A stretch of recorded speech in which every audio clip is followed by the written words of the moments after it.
எங்களுக்கு பதிலளிக்க எந்தவிதமான கால அவகாசமும் வழங்காமல் தனி நீதிபதி உத்தரவு பிறப்பித்தார் என்ற ஒரு கருத்தையும் சொல்லுகின்றார்கள். ஏனென்றால் கடந்த முறை தனி நீதிபதி ஜனநாயகன் திரைப்படத்திற்கு ஆதரவான ஒரு வழக்கு அந்த தீர்ப்பை பிறப்பித்த பொழுது ஜனநாயகன் திரைப்படத்திற்கு யுஏ சான்றிதழ் வழங்க வேண்டும் என்று மட்டும் தீர்ப்பளிக்கவில்லை, வேறொரு குழுவிற்கு தணிக்கை வாரியத்திலேயே இல்லாதவர்களை கொண்டு ஜனநாயகன் திரைப்படத்தை பார்க்க சொல்லி இருக்கின்றோம் என்கின்ற தணிக்கை வாரியத்தின் நிலைப்பாட்டிற்கும் தடை விதித்தார். தணிக்கை வாரியம் இன்னொரு நபர்களை கொண்டு படத்தை பார்க்க செய்வதை ஏற்க முடியாது என்று சொல்லியிருந்தார். அப்பொழுதே இந்த மேல்முறையீட்டு மனுவை தாக்கல் செய்திருந்த சென்சார் போர்டு சொன்னது, கேட்காத ஒரு நிவாரணத்தை படத்தினுடைய தயாரிப்பு நிறுவனத்திற்கு தனி நீதிபதி வழங்கிவிட்டார், நாங்கள் பதில் மனு தாக்கல் செய்வதற்கு உரிய அவகாசம் வழங்காமலேயே தீர்ப்பை பிறப்பித்து விட்டார் என்றெல்லாம் குற்றச்சாட்டுகளை முன்வைத்திருந்தார்கள்.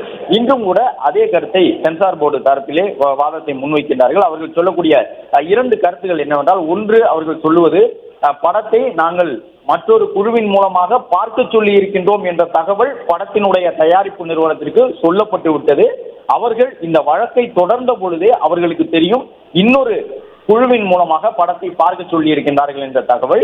மற்றொன்று, அவர்கள் கேட்காத ஒரு நிவாரணத்தை தனி நீதிபதி வழங்கிவிட்டார், தணிக்கை வாரியம் இன்னொருவர்கள் குழுவின் மூலமாக படத்தை பார்க்க சொல்லி இருந்த உத்தரவுக்கு தடை வேண்டும் என்று அவர்கள் கேட்கவில்லை, கேட்காத நிவாரணத்தை வழங்கிவிட்டார் என்கின்ற ஒரு கருத்தையும் மத்திய அரசினுடைய வழக்கறிஞராக ஆஜராகி இருக்கக்கூடிய ARL சுந்தரேசன் முன்வைத்திருக்கின்றார்.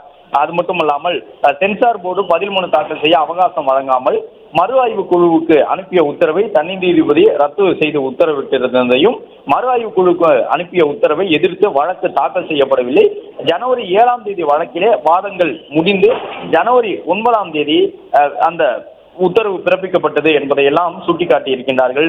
மறு ஆய்வு கமிட்டி கால அவகாசம் அளித்திருக்க வேண்டும், ஆனால் தனி நீதிபதி கால அவகாசம் வழங்கவில்லை என்ற ஒரு கருத்தையும் சொல்லியிருக்கின்றார். முழுக்க முழுக்க மத்திய அரசு தரப்பு வழக்கறிஞருடைய வாதம் இப்பொழுது என்னவாக இருக்கின்றது என்றால், தனி நீதிபதியின் உத்தரவு சரியான ஒரு உத்தரவாக தங்களுக்கு படவில்லை என்பதாக குற்றச்சாட்டுகளை முன்வைக்கின்றார்கள். குறைந்தபட்சம் ஒரு கால அவகாசத்தை எங்களுக்கு வழங்கி இருக்க வேண்டும், அதாவது படத்தை இன்னொரு குழுவுக்கு நாங்கள் அனுப்பியிருக்கின்றோம், அவர்கள் பார்த்துவிட்டு தங்களுடைய கருத்தை சொல்ல வேண்டும், அதற்குரிய கால அவகாசத்தை வழங்கி இருக்க வேண்டும், படத்தினுடைய வெளியீடு குறித்து அந்த சென்சார் போர்டினுடைய பதில் மனுவை தாக்கல் செய்வதற்கான கால அவகாசமும் வழங்கி இருக்க வேண்டும். ஆனால் எந்த வகையிலும் கால அவகாசம் வழங்காமல் ஒரு தீர்ப்பை வழங்கிவிட்டார். இடைக்கால தீர்ப்பாக படத்திற்கு யுஏ சான்றிதழை வழங்க வேண்டும் என்கின்ற தீர்ப்பை தனி நீதிபதி வழங்கிவிட்டார், மறு ஆய்வு கமிட்டிக்கு கால அவகாசம் அளித்திருக்க வேண்டும் என்கின்ற ஒரு குற்றச்சாட்டை முன்வைத்திருக்கின்றார்கள். தொடர்ந்து இந்த வழக்கில் இன்று இறுதிக்கட்ட விசாரணை நடைபெறுகின்றது. ஜனநாயகன் திரைப்படம் இனி எப்பொழுது திரைக்கு வரும் என்பது ஒரு மிகப்பெரிய கேள்வியாக இருந்து வருகின்றது. ஏனென்றால் பொங்கலுக்கு முன்பாக அந்த திரைப்படத்தை திரைக்கு கொண்டு வர வேண்டும் என்று படத்தினுடைய தயாரிப்பு நிறுவனம் நடிகர் விஜய் தரப்பில் ஆர்வம் காட்டியிருந்தார்கள். அதே போன்று பொங்கல் வெளியீடாக வராத சூழ்நிலையிலே குறைந்தபட்சம் உடனடியாக அந்த படத்தை அடுத்து திரைக்கு கொண்டு வருவதற்கான முயற்சிகள் நடைபெற்றுக் கொண்டிருக்கின்றன. எனவே நீதிமன்றம் என்ன உத்தரவை பிறப்பிக்கப் போகின்றது என்பது ஒரு முக்கியமான கேள்வி. ஏற்கனவே நீதிபதிகள் தங்களுடைய கருத்துக்களை சொல்லும் பொழுது ஒரு விஷயத்தை தெளிவுபடுத்தியிருந்தார்கள்.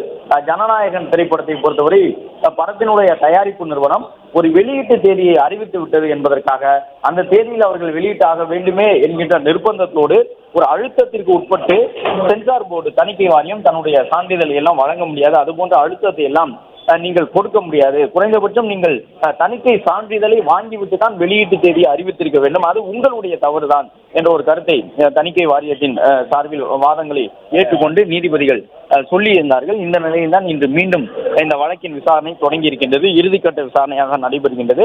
அதே நேரம் ஒரு படத்தினுடைய தணிக்கை சான்றிதழுக்கு எதிராக தணிக்கை வாரியமே நேரடியாக ஒரு விவாதத்தை முன்வைப்பது, அதிலும் குறிப்பாக மத்திய அரசினுடைய மூத்த வழக்கறிஞர்கள் மூலமாக வாதத்தை முன்வைப்பது என்பது இதுதான் முதல் முறை.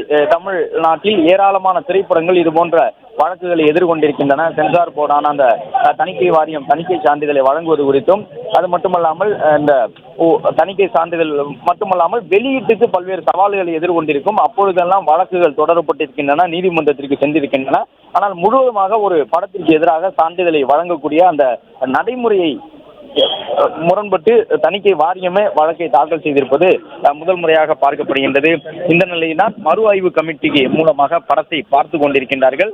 அவர்கள் சொல்லக்கூடிய கருத்துக்களை கேட்டறிந்த பிறகுதான் நாங்கள் உத்தரவினை பிறப்பிக்க முடியும் என்று ஒரு கருத்தை தொடர்ந்து தணிக்கை வாரியத்தின் சார்பில் ஆஜராகி இருக்கக்கூடிய வழக்கறிஞர் சுந்தரேசன் முன்வைத்துக் கொண்டிருக்கின்றார். உரிய கால அவகாசத்தை தங்களுக்கு வழங்காமல் ஜனநாயகன் திரைப்படத்திற்கு யுஏ சான்றிதழ் வழங்கவும் ஜனநாயகன் திரைப்படத்தை சென்சார் போர்டு இன்னொரு குழுவின் மூலமாக பார்வையிட செய்து அதன் பிறகு தணிக்கை சான்று என்ன வழங்கலாம் என்பது குறித்து முடிவு செய்வதற்கும் ஒரு அவகாசத்தை வழங்கியிருக்க வேண்டும் என்கின்ற ஒரு கருத்தையும் முன்வைத்து வருகின்றார்கள்.